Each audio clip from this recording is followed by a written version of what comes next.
अस्सलामु अलैकुम वरहमतुल्लाहि वबरकातुहू। एम बाबू तनोली अपने देखने, सुनने और चाहने वालों के सामने एक मर्तबा फिर ढेर सारी दुआएं लेकर हाजिर है। अल्लाह तबारक व तआला हम सब की जायज़ हाजात को पूरा फरमाए। आज मैं आपके सामने एक बहुत और ज़रूरी और अहम मसला लेकर हाजिर हुआ हूँ।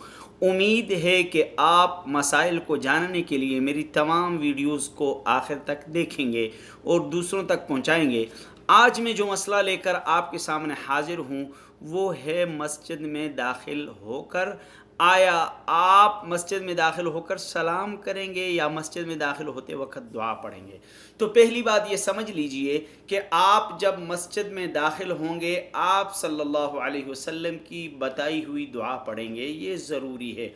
और उसके बाद अगर मस्जिद में लोग नमाज में मशगूल हैं, मस्जिद में लोग कुरान पढ़ने में मशगूल हैं, तो आपने सलाम नहीं करना। मस्जिद में लोग नमाज पढ़ने में मशगूल हैं, मस्जिद में लोग कुरान की तिलावत कर रहे हैं, तो आपने सलाम नहीं करना।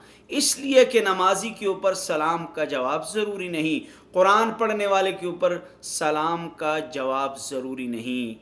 तो मसला ये समझ आया कि अगर लोग इबादत में मशगूल हैं तो आपने सलाम नहीं करना। अगर लोग वैसे बैठे हैं, फारिग बैठे हैं, हाँ, तो आपने आहिस्ता आवाज़ में सलाम करना है। तब भी आपने पूरी मस्जिद में इस तरीके से आवाज़ नहीं बुलंद करनी कि पूरी मस्जिद में आपकी आवाज़ बुलंद हो जाए। ये है हमारा आज का मसला। उम्मीद है कि आपको मेरा ये मसला समझ आ गया होगा और आपका हक बनता है कि आप ख़ुद भी सीखें, दूसरों को भी सिखाएं।